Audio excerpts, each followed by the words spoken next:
Salut, c'est Simon. Aujourd'hui, mes impressions de lecture de Dear Life d'Alice Munro. Alice Munro, née Laidlaw, est une auteure canadienne née dans le sud de l'Ontario en 1931, d'un père agriculteur, d'une mère institutrice. En 1951, elle épouse James Munro, vit ensuite 20 ans avec lui à Victoria, en Colombie-Britannique. Et puis en 1972, après le divorce, elle retourne vivre en Ontario, où elle vit encore. Elle a publié 16 recueils de nouvelles entre 1968 et 2013. Elle a reçu plusieurs prix littéraires, dont le prestigieux Man Booker Prize, et en 2013, le prix Nobel de littérature pour l'ensemble de son œuvre. Elle est la première auteure d'origine canadienne à se distinguer pour ce prix. On lui a donné ce prix Nobel de littérature en disant qu'elle était Master of the Contemporary Short, une auteure maîtresse de la nouvelle contemporaine. J'ai trouvé intéressant de ne pas connaître Alice Munro. J'en ai entendu parler 2 fois dans des textes de Mordecai Richler. En 1968, Mordecai Richler a reçu le prix du gouverneur général. Il a publié un petit essai qui s'appelle « Êtes-vous Canadien ?» titre original anglais, dans lequel il décrit avec beaucoup d'ironie la cérémonie de remise de prix. Les récipiendaires étaient Fernand Seguin, Hubert Aquin, Marie-Claire Blais, Leonard Cohen, Alice Munro pour son premier recueil qui s'intitulait « Dance of the Happy Shadows » et Mordecai Richler pour un roman particulièrement vulgaire, « Cockshore », soit dit en passant, très drôle.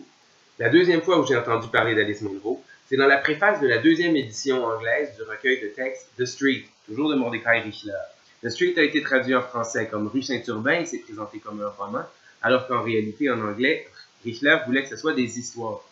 Et dans cette préface-là, il nous explique qu'il est absolument incapable d'écrire des nouvelles, et il donne pour exemple comme maître de la nouvelle, justement, Alice Munro. Alors c'est à ce moment-là, je me suis dit décidément, il faudrait que je découvre Alice Munro. Ça a pris plusieurs années, je ne suis pas tombé sur un livre, jusqu'à tout récemment, dans une librairie à Zurich, et voilà. C'est un peu ce que ça fait un prix Nobel de littérature, ça fait que votre œuvre est publiée un peu partout et vendue. Alors, Dear Life. Dear Life, c'est 14 courtes histoires, 14 nouvelles, dont toutes sauf une avaient déjà été publiées dans des revues, dont le New Yorker.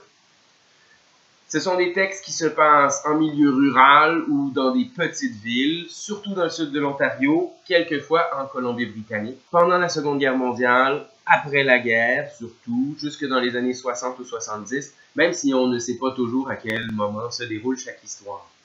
Les 4 derniers textes sont un peu différents des autres, c'est d'ailleurs ceux que j'ai préférés. Elle nous les présente en nous disant « I believe they are the first and last and the closest things I have to say about my own life. » Mes impressions, en vrac. Au début, je lisais le livre, je trouvais ça intéressant, je trouvais ça bien. Il n'y a aucun texte qui me marquait, qui me provoquait, pas de phrases ou de paragraphes qui, par leur beauté, m'appelaient à les relire. Sauf que, peu à peu, je me suis laissé happer, je me suis fait avoir. It grows on you, comme on dit en anglais. Si bien que j'aimais de plus en plus les textes, la dernière partie plus autobiographique m'a plu vraiment davantage et j'ai fait l'exercice de relire la première nouvelle. Après avoir lu tout le livre, effectivement, elle me plaisait encore plus. En faisant un peu de recherche, j'ai lu que certaines personnes disaient d'Alice Munro que ses nouvelles ont toute la profondeur de romans. Quand j'ai eu fini ma première lecture de la première nouvelle, j'ai tourné la page, j'ai vu un titre, je me suis dit voilà, on est dans le 2e chapitre. Pourquoi? Ce qui arrive, c'est que dans la première nouvelle, on suit Greta. Son mari part pour un mois travailler dans le Nord canadien, alors elle prend le train de la Colombie-Britannique jusqu'en Ontario, où elle va passer un mois avec sa fille. Mais ça va beaucoup plus loin. On a la description psychologique des personnages, leur histoire, leur relation, la relation entre les deux, et des démons qui travaillent Greta. On a vraiment toute la mise en place qui pourrait se poursuivre sur un roman, parce que la nouvelle se termine sur un petit détail qui paraît insignifiant, mais qui finalement sert de chute comme nouvelle, mais qui pourrait très bien aussi être tout simplement un lien vers le prochain chapitre. C'est un recueil que j'ai trouvé tout féminin. Je me suis demandé, est-ce que c'est un texte féministe? Oui, je le crois, parce qu'il y a des remarques ici et là sur le féminisme. Beaucoup de personnages féminins forts, des personnages féminins non conventionnels, des femmes qui ne font pas nécessairement ce qui est attendu d'elles dans la société où elles vivent. Les petits commentaires féministes, eux, vont se retrouver justement parfois dans un rapport au temps.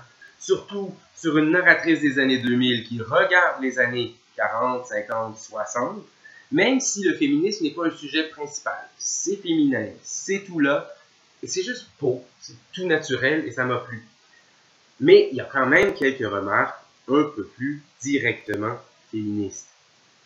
Justement, dans cette première nouvelle, Greta est poète. Elle se bat avec les gens autour d'elle pour qu'on la nomme poète et non poétesse. Et voici ce que la narratrice, d'un point de vue contemporain, nous dit sur l'époque. It would become hard to explain later on in her life just what was okay in that time and what was not. You might say, well, feminism was not. But then you would have to explain that feminism was not even a word people used. Then you would get all tied up saying that having any serious idea, let alone ambition, or maybe even reading a real book, could be seen as suspect, having something to do with your child's pneumonia. And a political remark at an office party might have cost your husband his promotion. It would not have mattered which political party either. It was a woman shooting off her mouth that did it. Donc, il y a aussi des remarques un peu plus féministes, même si c'est pas la dominante du recueil. J'aime beaucoup ces petits retours en arrière, ces réflexions sur le passé. Par exemple, quand elle nous dit que son père lui donnait la strap, parce qu'elle répondait toujours, elle nous met en parenthèse, ça n'était pas inhabituel à cette époque. À un moment donné, elle nous parle du gardiennage. I can't remember my parents ever hiring a babysitter. I'm not sure the term was even familiar in those days. When I was in my teens, I found employment that way, but times had changed by then. De manière générale, j'ai eu le réflexe de qualifier le style ou le ton de retenue, même si je ne sais pas pourquoi, à quoi j'attribue cette retenue-là. Disons qu'il y a une belle précision, une belle maîtrise, une belle simplicité dans le style, parfois une certaine oralité même dans la narration. J'ai trouvé ça très beau. Et puis certainement, si je retombe sur d'autres recueils de nouvelles d'Alice Munro, je vais les lire. Bon, elle a cessé d'écrire, elle a pris sa retraite de l'écriture, mais il m'en reste 15 à lire, il n'y a aucun problème là-dessus. Je pense que j'ai fait le tour pour cette première capsule. Entre-temps, aimez, partagez, commentez et bonne lecture.